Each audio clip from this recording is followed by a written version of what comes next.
Hello, good morning everyone. कैसे हैं आप सब लोग? चलिए आज बात करते हैं सैंपल पेपर नंबर 2 की। In this sample paper number 2 we have already discussed part 1. In that we have discussed section A and B, 1 marker question and 2 mark question. Today we will start with the section C, that is question number 26 onwards. अब सीधी सी फटाफट से बात कर लेते हैं, ज्यादा time waste नहीं करते हैं कि क्या क्या इसमें है। अगर आप इसमें देखें, यू आर गिवन एज क्या है question number 6, you are given a edge 1 2 3 4 और आपके पास रिलेशन डिफाइन किया हुआ है R is equals to A, B such that A plus B का सम कितना होना चाहिए, should be lesser than equals to 6. So what ordered pair we can have? सबसे पहले 1 की शुरुआत करते हैं। 1, 1, 1, 2, 1, 3, 1, 4 सारे हो सकते हैं क्योंकि सबका सम क्या होता है, लेस देन इक्वल्स टू 6 होता है। बात करते हैं 2 से, we can have 2, 1, yes correct, we can have 2, 2 also we can have, 2, 3 we can have and 2, 4 also we can have because 2 plus 4 is 6 होता है, but we are given that equality is also holding there. अब बात करते हैं 3 की। 3, 1 can hold, 3, 2 also, 3, 3, but we cannot take 3, 4 because that is not, because 3 plus 4 will be 7 which is not less than equals to 6. अब बात करते हैं 4 की। 4, 1 is possible, 4, 2 is possible, 4, 3 is not possible and even 4, 4 is also not possible. So this will be the relation according to the given definition of the relation and the given set. चलिए अब बात करते हैं next कि reflexive होगा कि नहीं होगा। रिफ्लेक्सिव की बात कर लेते हैं। रिफ्लेक्सिव क्या कहता है? रिफ्लेक्सिव कहता है कि कोई भी एलिमेंट अगर आपके पास है तो उसका डबलेट आपके पास रिलेशन में होना चाहिए। ठीक है, अब डबलेट का मतलब है, सपोज मेरे पास है 1, 1 है तो 1 का डबलेट है, 2 का डबलेट है, 3 का डबलेट है, 4 का डबलेट नहीं है। तो 4 का डबलेट बेटा यहाँ पे नहीं है, इसका मतलब कि ये रिफ्लेक्सिव नहीं होगा। क्लियर? रिफ्लेक्सिव मतलब आपके पास डबलेट होना चाहिए। बात करते हैं सिमेट्री की। सिमेट्री का मतलब है कि अगर एक ऑर्डर्ड पेयर इधर है तो उसका रिफ्लेक्शन उधर होना चाहिए। सपोज 1, 1 का रिफ्लेक्शन 1, 1 होता है, 1, 2 का 2, 1 है, 1, 3 का 3, 1 है, 1, 4 का 4, 1 है, 2, 2 का है, 2, 3 का 3, 2 है, 2, 4 का 4, 2 है, तो सबका रिलेशन है। So it is, so for every A, B belongs to R, we have B, A belongs to R in the given, so it is symmetric. अब बात करते हैं ट्रांजिटिव की। ट्रांजिटिव का मतलब क्या होता है? ट्रांजिटिव कहता है कि if A, B belongs to R and B, C belongs to R, then we should have A, C also should belongs to R. Do we have? Check कर लेते हैं कि हमारे पास सारे हैं। देख लेते हैं। अगर मैं यहाँ पे लूं 4, 1 और मैं लूं 1 से शुरू होने वाला दूसरा 1, 3, do we have 4, 3 here? No ना? So इसका मतलब हुआ कि it does not belongs to R. इसका मतलब क्या हुआ कि ये ट्रांजिटिव नहीं होगा। So the given relation is, it is not reflexive, it is just symmetrical. Even it is neither reflexive nor transitive, only just it is symmetric. So clear to all of you how you need to do this question? चलिए बात करते हैं next question की। Question number 27। We have 2 questions in this, और part में दिए हैं, हम दोनों डिस्कस करेंगे। सबसे पहले बात करते हैं इंटीग्रेशन वाले क्वेश्चन की। Partial fraction, we have this x² upon x² plus 1। अगर ये क्वेश्चन मैंने आपको बहुत बार समझाया है। यहाँ पे अगर आप देखें कि डिग्री क्या है, नीचे डिग्री है 4। पार्शियल फ्रैक्शन का क्वेश्चन है। अगर आप इस क्वेश्चन को नॉर्मली करते हैं कि आपने डिग्री 4 है, means you if you are applying partial fraction directly, so you need to introduce 4 constants here. तो इस तरह के क्वेश्चन में आपको बताया था कि जब इस तरीके से पावर ऊपर नीचे सेम हो तो इसको जस्ट अज्यूम कर लेना कि x² को हम क्या अज्यूम कर लेते हैं, y अज्यूम कर लेते हैं।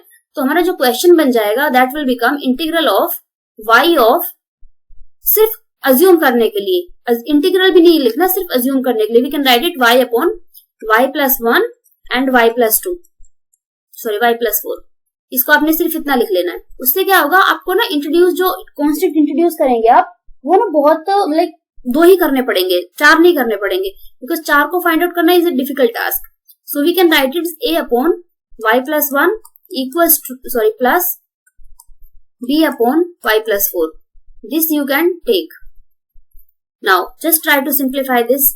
y is equals to, if I take this is y plus 1 and y plus 4, on the right hand side if we take what LCM, what you will have y plus 1 of y plus 4, this is a of y plus 4 plus b of y plus 1. So you can cancel out these and this implies your y will be equals to a of y plus 4 plus y of b of y plus 1. ये आ जाएगा. Now you need to find the values of a and b from here. तो सबसे पहले अब अगर आप देखो यहाँ पे इसकी zeros we can calculate. y plus 4 है तो we can put first of all value of y is equals to minus 4. अगर मैंने ये पुट किया तो ये कितना आएगा, -4 इक्वल्स टू ये वाला पूरा टर्म 0 हो जाएगा प्लस b टाइम्स -4 प्लस 1 और ये मेरे को वैल्यू देगा b of -4 by -3 which is equals to 4/3. Correct. अब आते हैं दूसरे नंबर पे. Now we have y is equals to -1. तो अगर मैंने इसको पुट किया तो आपके पास क्या आएगा, आपके पास आएगा -1 is equals to this time a of -1 plus 4 और लास्ट वाला b वाला आपके पास पूरा 0 हो जाना है और a का वैल्यू हो जाएगा -1/3 if I am not wrong. ठीक है. अब दोनों वैल्यूज आ गए हैं. अब वैल्यूज को उठा के कहाँ रख देंगे, अपने क्वेश्चन में. अब क्वेश्चन को जरा वापस चेंज कर लेते हैं. क्वेश्चन था क्या, y में था ना, तो वापस ले आओ बिकॉज इंटीग्रल की अब बात करेंगे तो x स्क्वायर लिखेंगे directly. So it will be x square plus 1 x square plus 4 dx equals to, अब वैल्यूज पुट कर दीजिए. a का वैल्यू कितना आया -1/3 integral of dx upon x square plus 1 and plus और b का आ जाएगा 4/3 integral of dx upon x square plus 4 को we can write 2 square. Clear. Now ये हमें निकालना था. अब डायरेक्टली क्वेश्चन हम कर सकते हैं. If you see this is nothing but the special integration formula. तो क्या देगा ये, यहां से देगा -1/3. अब क्या फॉर्मूला होता है इंटीग्रेशन ऑफ, क्या फॉर्मूला होता है हमारे पास, it is x square plus a square का 1/a tan इनवर्स. तो 1/a का मतलब 1/a तो 1 हो गया. सो tan inverse x/a plus c last में लगाएंगे प्लस. अब दूसरे वाले में सेम लगेगा. So this time 1/2 because 2a की वैल्यू 2 है यहाँ पे. सो tan inverse of x/2 plus c. This will be your answer. और आप उसको फर्दर सिंप्लीफाई करके लिख लीजिए. आप इसको कैंसिल करेंगे तो इट विल बी 2. बाकी आपके आंसर ही का यही रहेगा. No need to do it further. बस इतना ही करना है आपने. I hope it is clear कैसे करना है. देखो अगर आप 4 इंट्रोड्यूस करना चाहते हैं 4 भी कर सकते हैं बट आप मैं सजेस्ट करूंगी 2 ही करिए ऐसे लेके. Now move to the next question. अब ये वाला हम कर चुके हैं already. This we have done. अब बात करते हैं इसकी. अगर आप इसको देखो ये आपका मिसलेनियस का क्वेश्चन है. कैसे करना है, सीधे सीधे सिंपल है. पुट करिए रूट एक्स को अपना cos x. cos x मतलब cos थीटा. तो i का वैल्यू क्या हो जाएगा, i विल गिव. अब एक बात बताइए, जब आपने पुट किया तो this will give me x will be equals to cos square theta. We can say root हटा लेते हैं थोड़ा सा. Now we need to differentiate also. इसका हो जाएगा 1 और ये कितना हो जाएगा, this will be 2 cos theta और cos थीटा का हो जाएगा माइनस साइन थीटा और थीटा का हो जाएगा d theta by dx. Clear. तो dx को इधर ले आते हैं. You are left with -2 cos theta into sine theta d theta. Is it clear. चलिए अब करते हैं क्वेश्चन को solve. Now integral of 1 minus कितना हो जाएगा, 1 माइनस cos थीटा और नीचे कितना हो जाएगा 1 प्लस cos थीटा और इस पूरे का भी रूट था हमारे पास अगर आप देखो. और dx की जगह क्या आ जाएगा पूरा -2 sine theta cos theta d theta. देखिए ये क्लियर है कि कैसे हमने किया है इसको. चलिए अब आगे सॉल्व करते हैं. अगर आप इसको सिंप्लीफाई, मैंने इसका फॉर्मूला आपको बार बार बताया है. It will be under root of what 2 sine square theta by 2 और नीचे आएगा 2 cos square theta by 2 and from here you will have minus sine बाहर.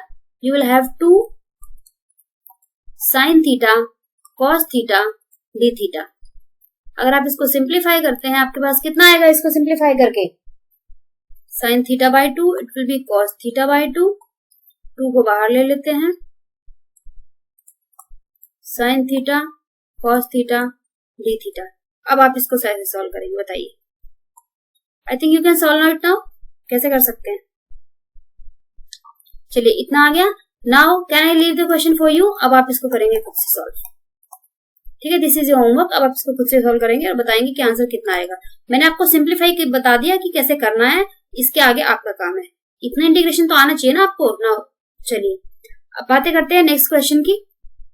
Integral of pi by two minus pi by two to pi by two cos x. अब मैंने आपको ये चीज पहले बताई थी, कभी इस तरह का क्वेश्चन है तो OD1 चेक कर लेना, या फिर OD1 नहीं भी आ रहा है ना तो फिर सीधा सीधा जो फोर्थ प्रॉपर्टी लगती है अपनी वही लगानी है आपने। फोर्थ प्रॉपर्टी लगा के देख लीजिए क्या होती है fourth property, that integral a to b f x d x. तो आप कैसे लिख सकते हैं, you can write as integral a to b f of, आप x को चेंज कर सकते हैं a plus b minus x d x. Clear. तो यहाँ पे आप चेंज करिए इसको, i को क्या बना देते हैं, दिस वाज i अर्लियर, तो ये बन जाएगा minus pi by two to pi by two cos of how much it will be pi by two minus pi by two minus x. तो कितना हो जाएगा ये pi by two minus pi, क्योंकि दोनों को प्लस करोगे तो ये आएगा माइनस एक्स डिवाइड बाई, ये कट जाएगा, यहाँ से कितना आएगा 1 plus e to the power again you will have minus x. ठीक है, तो यहाँ से आपको जब सिंप्लीफाई करेंगे minus pi by two to pi by two, and cos of minus x क्या होता है, सिर्फ कॉस एक्स ही होता है, और इसको आप लिख सकते हैं 1 plus 1 by e to the power x d x. और आप इसको अगर एलसीएम लेंगे तो आपके पास आएगा माइनस पाई बाय टू से pi by two, e to the power x ऊपर आ जाएगा, इधर आएगा कॉस एक्स और नीचे आएगा 1 plus e to the power x d x. चलिए इससे ज्यादा सिंप्लीफाई नहीं कर सकते, इसको 1 ले लेते हैं और इसको हम ले लेते हैं 2। ठीक है, now just add your 1 and 2, add 1 and 2, so आपके पास आ जाएगा 2i इक्वल्स टू, अगर आप देखें दोनों की लिमिट तो सेम है, एज वेल एज अगर हम देखें दोनों की ना न्यूमरेटर में cos x कॉमन है। cos x कॉमन से क्या हुआ कि ऊपर वाले से बनेगा 1 plus e to the power x और नीचे भी बनेगा 1 plus e to the power x, so this will cancel out dx। Clear. So what you are left with 2i equals to, how can you write it, sorry it will be what now cos x। cos x का integral क्या होता है, ये sin x का integral होता है, लो sin x का लिख लिया, इन लिमिट है माइनस पाई बाय टू से लेके पाई बाय टू, क्योंकि कांस्टेंट ऑफ इंटीग्रेशन लगाने की जरूरत नहीं है ना। 2i equals to will be equals to what, sin pi by two का वैल्यू क्या होता है, इट इज 1 और माइनस ऑफ माइनस का हो जाएगा प्लस 1, तो 2i will be equals to 2 और i का वैल्यू आपके पास आ जाएगा कितना, answer will be 1। This is your answer for this question. I hope it is clear to everyone. So this was your answer. देखिए बहुत सिंपल से स्ट्रेट फॉरवर्ड क्वेश्चन अगर आप करेंगे तो। Now to adjust next question, to adjacent sides of a parallelogram ABCD आपको दिया है। ABCD आपको एक पैरेललोग्राम दिया है, चलिए एक पैरेललोग्राम बना लेते हैं। ठीक है, उसने क्या बोले एडजेसेंट साइड्स दिए हैं A B, और आपको क्या दिया है A के साथ ये तो नीचे आएगा AD और इसको ले लेते हैं C। ठीक है, अब AD दिया है, आपको निकालना है find unit vector parallel to the diagonal, मतलब आपको डायगोनल चाहिए। ठीक है, ये आपको डायगोनल चाहिए। चलिए डायगोनल AB दे रखा है, मतलब A से B की तरफ डायरेक्शन है, और फिर दे रखा है AD मतलब A से ये डायरेक्शन है, तो आप डायगोनल निकाल सकते हैं इसका। What will be diagonal, what will be BD, बताइए can you do, what will be BD? BD will be nothing but equals to AD minus what, AB की भी A, it will be AB। ठीक है, अब यहाँ पे values रख दीजिए। AD क्या दिया मैंने आपको, I minus 2J minus 3K minus of 2I plus 4J minus 5K, and this will give you what, it will be minus I minus 2 plus minus this is minus 6J और minus and this plus, तो plus 2K। BD तो आ गया, अब हमें क्या निकालना है, हमें इसके पैरेलल वेक्टर निकालना है। पैरेलल वेक्टर का मतलब क्या होता है, मतलब आपको यूनिट वेक्टर निकालना है, तो इट विल बी पैरेलल मतलब इसका आपको यूनिट वेक्टर निकालना है। What will be unit vector, किसी भी वेक्टर का यूनिट कैसे निकालते हैं, the vector itself divide by what, divide by its magnitude. इसका मैग्नीट्यूड कितना आएगा 1 plus 36 plus 4। Clear, this will B it's answer. अब आगे भी पूछा है उसने बोला कि प्रोजेक्शन निकालना है AD का AB के ऊपर। AD का AB के ऊपर का मतलब क्या होता है, प्रोजेक्शन AD डॉट, दोनों का डॉट प्रोडक्ट, और जिसके ऊपर निकालना है वो नीचे आ जाएगा। ये लो भाई आ गया। और AD आप कितना है, AD आप देख लीजिए, AD आपका ये रहा और AB आपका ये रहा, दोनों का डॉट प्रोडक्ट कितना आएगा 2 -8 and plus 15. Clear? How much it will be? Divided by how much? Magnitude of AB कितना आएगा? It will be 4 plus 16 plus 25 is equals to, एक दो बच्चे ने ना लगता है कि इसका आंसर बहुत अच्छा सा आंसर लिखा है, प्लस माइनस करना भी नहीं आता। नाम में क्या ही लूं, अब किसने लिखा है? Now it will be 9 divided by root 45. So answer आ जाएगा आपके पास 3 divided by root 45. So root 5.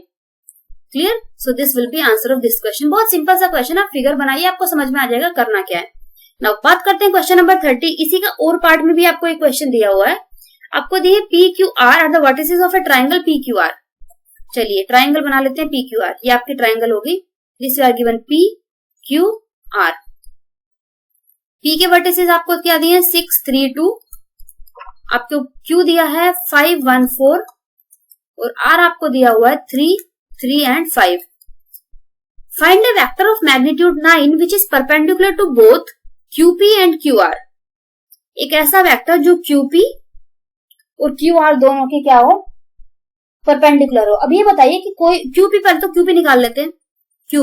QP का मतलब क्या होगा? यहाँ पे P और Q, अगर आपको 2 पॉइंट दिए, आपको वेक्टर निकालना आता है, तो QP कितना हो जाएगा? It will B I plus 2J minus 2K and what will be QR from here? ये रहा आपका Q और ये रहा आपका R, तो कितना हो जाएगा ये? Minus 2I plus 2J plus K। अब कोई भी दो वेक्टर परपेंडिकुलर कब होते हैं? देखिए अगर डॉट प्रोडक्ट 0 होता है तब इनको हम क्या बोलते हैं? हम बोलते हैं कि क्रॉस 0 होता है तो वी से दे आर व्हाट? पैरेलल। यही होता है। श्योर? चलिए अब उसने हमें बोला कि ऐसा वेक्टर देखना है हमको जो QP और QR दोनों की क्या हो? परपेंडिकुलर हो। तो क्या निकालेंगे? इन दोनों का क्रॉस निकालेंगे। अब ये मत देखना कि मैम आपने तो यहाँ क्रॉस लिया, वेक्टर कैसे निकालोगे? एक बात बताओ, अगर डॉट आपने लिया दोनों का, क्योंकि डॉट प्रोडक्ट जब आप लेते हैं तो आंसर एक स्केलर नंबर आता है, अगर आपने स्केलर नंबर लिया तो कैसे आएगा? हमें एक ऐसा वेक्टर चाहिए जो दोनों के परपेंडिकुलर हो। उन दोनों के परपेंडिकुलर है, बट वो दोनों चीजें तो आपस में पैरेलल हुई कि नहीं हुई? एक बात बता, कोई भी दो वेक्टर है, हमने लेना है कि इन दोनों के परपेंडिकुलर चीज होनी चाहिए, इसके भी और इसके भी। तो वेक्टर तो इनके परपेंडिकुलर हुआ, बट ये दोनों आपस में क्या हुई? ये दोनों तो आपस में पैरेलल हुई ना, और पैरेलल हुई तो हम कैसे लेंगे इनका? हम इनका क्रॉस लेंगे। अंडरस्टूड? चलिए आगे बढ़ते हैं। I plus 2J minus 2K, इसका क्रॉस लेना है किसके साथ? Minus 2I plus 2J plus K के साथ।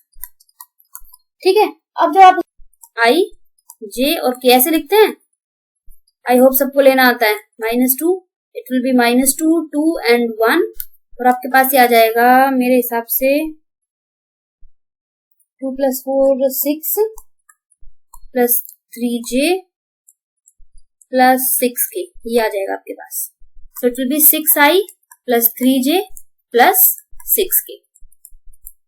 ये तो वो वेक्टर आ गया जो कि इनके परपेंडिकुलर होगा, लेकिन उसने बोला है कि जो वेक्टर होना चाहिए वो मैग्नीट्यूड कितना होना चाहिए? उसका 9 होना चाहिए। तो लेट्स सपोज दिस इज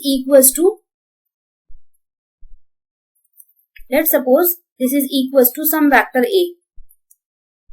ठीक है, तो ये कितना हो जाएगा आपका आंसर? 9A का मैग्नीट्यूड हमें चाहिए। इसका जो A का मैग्नीट्यूड दैट शुड बी 9, तो यहाँ पे सिर्फ 9 लगा देना है आपने। 9 of 6I plus 3J plus this, और डिवाइड में कितना आएगा? डिवाइड में आ जाएगा इसका magnitude, that will be what? That will B 36 plus 9 plus 16। So you can check out your answer. This will be your answer for this question. Because we need to find a vector of magnitude of that which is perpendicular. Vector को कभी ऐसे नहीं छोड़ती, unit vector तो निकालना ही निकालना है उसका। क्लियर? ये वाला पोर्शन सिर्फ समझाने के लिए था, लिखने की जरूरत नहीं है। क्लियर? चलिए बात करते हैं नेक्स्ट क्वेश्चन की। Now question number 30, find the points on the line x + 2। एक लाइन दी है, एट ए डिस्टेंस पे हमें कुछ पॉइंट्स दिए हुए हैं फ्रॉम द गिवन पॉइंट 1, 3, 3।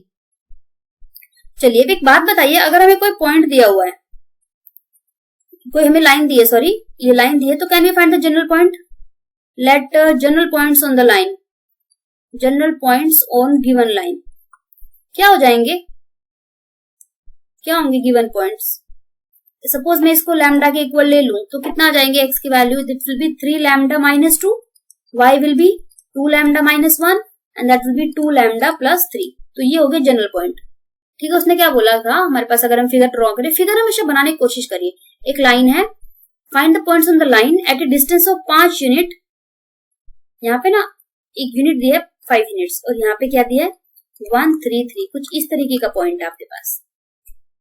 क्या आपने यहाँ पे एक पॉइंट दिया है, यहाँ से इनका डिस्टेंस है 5 यूनिट का। आपको ना इस लाइन पे कुछ पॉइंट्स निकालने हैं। चलिए उस लाइन पे हमने जनरल पॉइंट्स तो निकालने, बट जनरल नहीं, हमको स्पेसिफिक आंसर देना होगा। अब यहाँ पे ये इसके कोऑर्डिनेट्स हमने निकाल लिए, ये वाले, that is 3 lambda minus 2, 2 lambda minus 1 and this is 2 lambda plus 3। Clear? Now can we find out distance between the two points? इसके बीच में निकालना आता है डिस्टेंस फॉर्मूला से, तो इट विल गिव मी व्हाट, यहाँ से आ जाएगा root over 3 lambda minus 2 minus 1 whole square plus 2 lambda minus 1 minus 3 whole square plus 2 lambda plus 3 minus 3 whole square which is equal to 5 का स्क्वायर है, तो हम यहाँ पे 5 लिख लेते हैं क्योंकि हमने रूट लगा दिया है। अब इसको जब सिंप्लीफाई करेंगे आप, तो आप चेक करिए यहाँ से आपके पास कितना आएगा,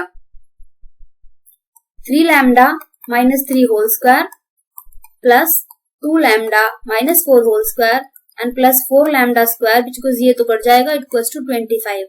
यू सिंप्लीफाई दिस, यहां से आएगा 9 lambda square plus 9 minus lambda plus 4 lambda square plus 16 minus 16 lambda plus 4 lambda square equals to 25। ठीक है, एंड यू सिंप्लीफाई इट। अगर आप इसको सिंप्लीफाई करके देखेंगे आपके पास लैम्डा की वैल्यू 0 और 2 आनी चाहिए। You make a quadratic and simplify, because 8 plus 8 17 हो जाएगा और यहाँ से 34। आपके पास जो क्वाड्रेटिक आएगी ना वो आएगी 17 lambda square minus 34 lambda and yes, ये दोनों कैंसिल आउट हो जाएंगे। तो आप इसको जब सॉल्व करेंगे लैम्डा की वैल्यू आपके पास आएगी एक 0 और एक 2। डोंट इग्नोर 0 भी लेनी है आपने। ठीक है, तो लैम्डा की आप रख दीजिए इसको जनरल पॉइंट्स में। तो अगर आपने लैम्डा को 0 रखा, इफ लैम्डा इज 0, तो क्या जनरल पॉइंट्स आने आपके पास? सपोज दिस इज ए, तो ए के कोऑर्डिनेट्स क्या हो जाएंगे आपके पास?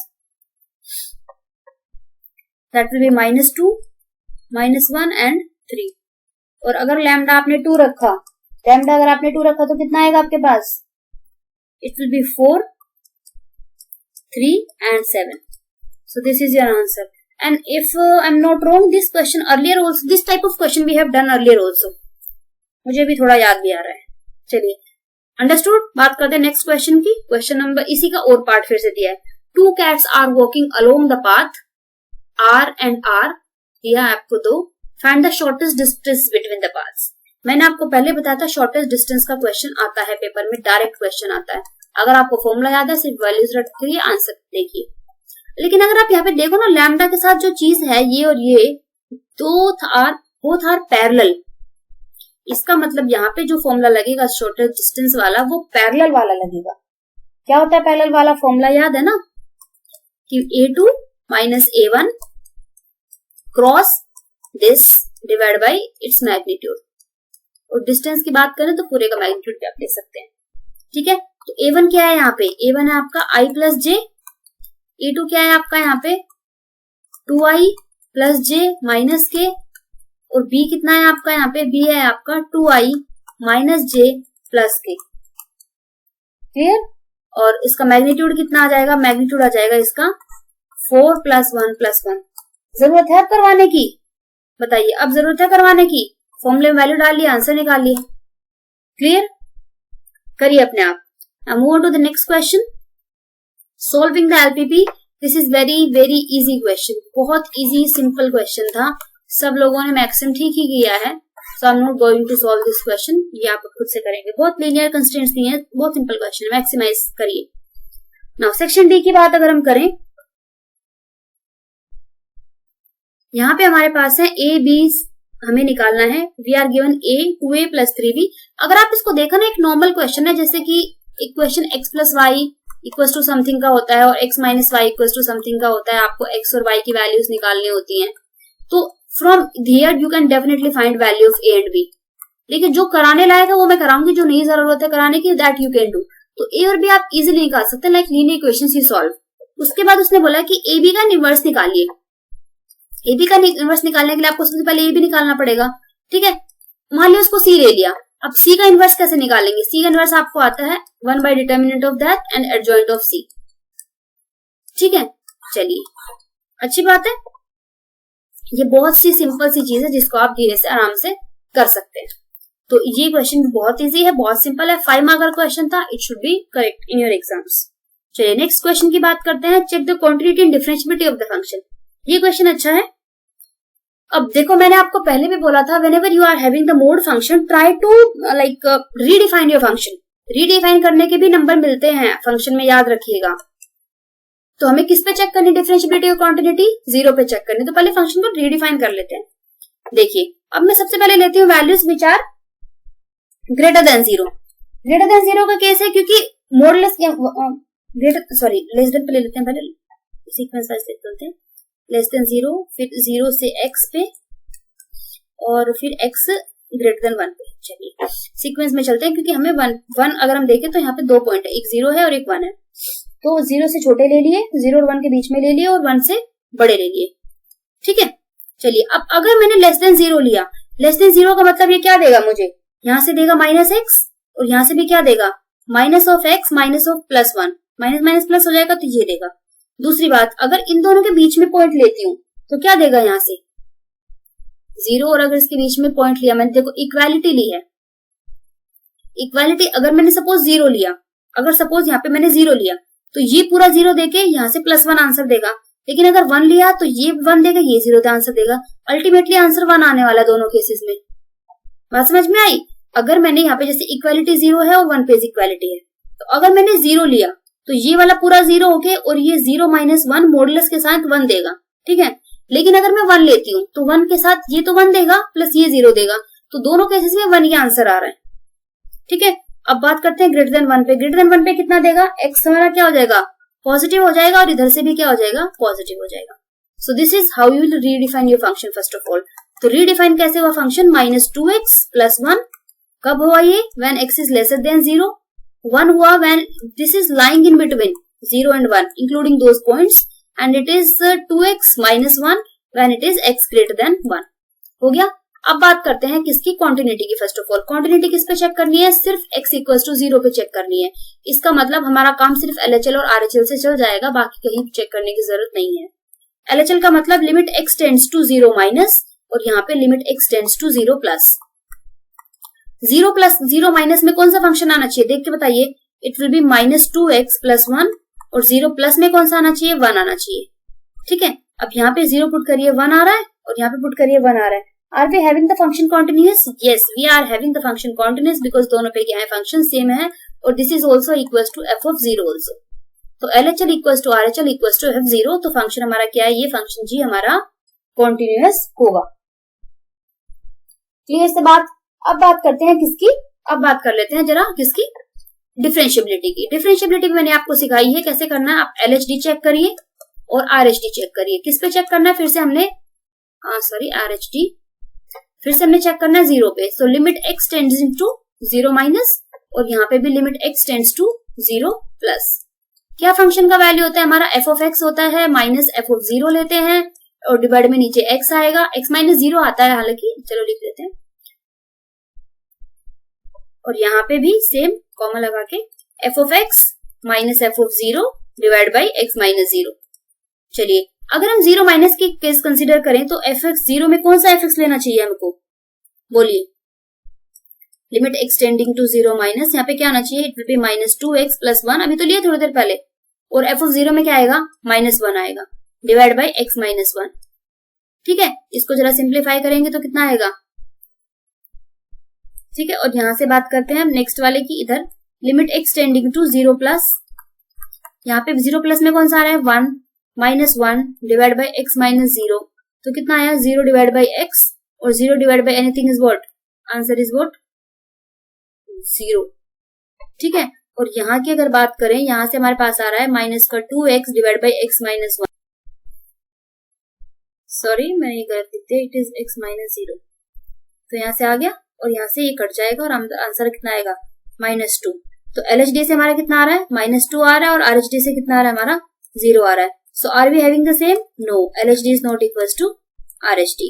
इसका मतलब क्या हुआ कि फंक्शन डिफरेंशिएबल नहीं होगा, फंक्शन डिफरेंशिएबल नहीं होगा। क्लियर कि how do we need to check continuity and how we need to check differentiability. Clear? Now move on to the next question. Question number, इसी का सेकंड फिर से पार्ट आ गया, चलो भाई कर लेते हैं इसको। नाउ x इज व्हाट, हमें x दिया है, हमें y दिया है, हमें t भी दिया है और हमें डबल डेरिवेटिव निकालना है at t is equal to π/8। चलिए सबसे पहले निकालते हैं dx/dt, क्योंकि t में फंक्शन है तो dx/dt की वैल्यू कितनी हो जाएगी यहां से, फटाफट बता दीजिए। cos 2 थीटा क्या देगा -2 sin 2 theta if I am not wrong, plus और ये क्या देगा, अब दो फंक्शन है t और sin 2t, तो जरा क्या लगा लो, प्रोडक्ट रूल लगा लो। t को ऐसे रखते हैं और sin 2t क्या देगा 2 cos 2t plus sin 2t को ऐसे रख लो, t क्या देगा 1 देगा। क्लियर? और अगर आप इसको देखो तो ये और ये आपका ना कैंसिल होकर ये हटा देगा और आपके पास सिर्फ बचेगा 4t cos 2t। मैंने थोड़ा स्ट्रेट लिख दिया, आप निकालिए। इसी तरीके से dy/dt लिखते हैं, dy/dt कितना आएगा, sin 2t का कितना हो जाएगा 2 cos 2t माइनस ऑफ 2 बाहर रख लेते हैं, t का ऐसे रहेगा, cos 2t का कितना आएगा minus of sin 2t into 2 भी आएगा साथ में। Now plus this is in between multiplication sign, यहाँ पे अब क्या आएगा, अब आएगा cos 2t और उसका हो जाएगा 1। ठीक है, अब आप अगर देखें फिर से 2 cos 2t और यहाँ से माइनस ऑफ 2 cos 2t, तो आपके पास बचेगा यहाँ से 4t sin 2t। ये आपका फर्स्ट वाला है, ये आपका सेकंड वाला है। मैंने आपको इस तरह के क्वेश्चन में पहले बताया था कि यहाँ पे ना सीधा सीधा डबल डेरिवेटिव मत करिएगा प्लीज, पहले dy/dx निकालिए। अब dy/dx की वैल्यू क्या होगी, dy/dx की वैल्यू होगी dy/dt into dt/dx and that will be what, dy/dt कितना है 4t sin 2t divide by 4t cos 2t। 40 cancel, आपके पास कितना बचा tan 2t you are left with. अब हमें सिर्फ इसका करना है क्या, derivative. Now again differentiate with respect to your what x, तो कितना आ जाएगा dy, इसका आ जाएगा double derivative d²y/dx² equals to tan का क्या होता है secant स्क्वायर 2t का क्या हो जाएगा 2 हो जाएगा और t का क्या हो जाएगा, t का हो जाएगा dt/dx, क्योंकि हम इस बार dx के रिस्पेक्ट में कर रहे हैं, पहले हमने t के रिस्पेक्ट में किया था। ठीक है, अब यहाँ पे वैल्यू पुट कर दीजिए वापस अपनी, secant स्क्वायर 2t इंटू 2 और dt/dx की वैल्यू कहां से आएगी, यहां से आएगी ये रही, और यहाँ पे हमारे पास dx/dt है तो उल्टा रखना है, तो 1/4 ऑफ t cos 2t, बस दैट्स इट। अब हमें क्या करना है, अपना जो डबल डेरिवेटिव निकालना है वो निकालना है t इक्वल्स टू π/8 पे। ठीक है, अब π/8 की वैल्यू आप रख दीजिए यहाँ पे, क्या पड़ेगा, क्लियर? क्योंकि आप जब रखेंगे ना यहाँ पे देखिए π/8 की जरूरत नहीं है कि आपको π/8 की वैल्यू पता है, जब आप यहाँ पे रखेंगे π/8 तो 2 से 8 कट के π/4 रह जाएगा और यहाँ पे भी π/8 कट के π/4 रह जाएगा। So that will give you a simple answer. 8 question these we will do next in next class. उससे पहले ना मैं आपको एक छोटी सी चीज बताना चाहती हूँ, just stay with me. I hope आपको आती होगी, नहीं आती है तो देख लीजिए। फिर भी क्या बताना है मैंने आपने कि how to find out inverse. Inverse आपको निकालना आता है 2x2 का भी और 3x3 का भी। अब है ना एक थोड़ा सा जल्दी से तरीका, शॉर्टकट भी कह सकते हो, थोड़ा आपको एडवांटेज होगा मे बी इससे। 3x3 की अगर बात करें, मैंने आपको एक वीडियो दी थी जिसमें कि मैंने आपको एडजॉइंट निकालना सिखाया था, बहुत ही सिंपल से तरीके से। आपको कुछ अलग से माइनर उसमें निकालना नहीं है, माइनर को फैक्टर कुछ नहीं निकालना, सीधा सीधा करके आपको कैसे वो निकालना था। तो वहां पे अगर एडजॉइंट आ जाता है तो इनवर्स निकालने में कोई दिक्कत नहीं है। डिटर्मिनेंट का वैल्यू निकाल के एडजॉइंट का वैल्यू आप रख दीजिए, आपका आंसर इनवर्स आ जाएगा। This I have already give you in the previous video. ठीक है, अब इसी तरीके से 2x2 का कैसे निकालना है। सपोज ए आपको दिया है 2, 3, 5 एंड -6, सपोज ये दिया आपको, तो कैसे निकालेंगे। देखिए सिर्फ एक क्या मतलब 10 सेकंड नहीं लगेंगे आपको निकालने में। अगर मैं आपको बताऊं इसका इनवर्स सीधा सीधा आप कैसे निकालेंगे, a inverse will be equals to, आपने क्या कर देना है, सबसे पहले देखो बाहर क्या आता है, अगर आप फॉर्मूले में देखो बाहर आता है 1/mod A। तो 1 बाई मोड है मतलब 1 बाई कितना होता है, कैसे निकलता है वो डिटर्मिनेंट, जिस होता है ये ऐसे मल्टीप्लाई करके, तो 6 माइनस 30 और ये हो जाएगा प्लस, क्योंकि माइनस माइनस प्लस हो जाएगा। और जब आप इस अंदर का निकालेंगे ना, आपने सिर्फ क्या करना है, आपने वेरिएबल एलिमेंट्स को इंटरचेंज कर देना है, फर्स्ट वाले को लास्ट से, 1 को 4 से, 4 को 1 से। और जब दूसरे वाले को आप इंटरचेंज करेंगे ना, ये वाला दूसरे वाला डायगोनल, तो सिर्फ आपने क्या करना है, एलिमेंट्स को प्लस माइनस कर देना है। मतलब अगर ये माइनस का है तो इधर आके प्लस का हो जाएगा, ऊपर आ जाएगा प्लस का, और सॉरी ये होगा, ये प्लस का हो जाएगा, और इधर अगर ये प्लस का तो इधर आके ये माइनस का आ जाएगा। देखिए 2 सेकंड में आपका आंसर निकल जाना है। लेट सपोज मैं आपको एक और एग्जांपल दूं, for example a is equals to let suppose 1 0 -2 and 3 -3 let suppose. तो इसका आंसर कितना आएगा, इनवर्स अगर मैं आपको बोलूं, इसका इनवर्स आएगा 1 बाई -3 ऑफ -3 1 ये +2 और ये 0।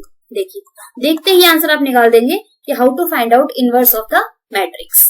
This is 2 cross 2, this is 3 cross 3। I have already discussed view, सिर्फ ये बताना था। आई होप किसी को आता भी हो तो अच्छी बात है, नहीं आता है तो you can take advantage of this question from here.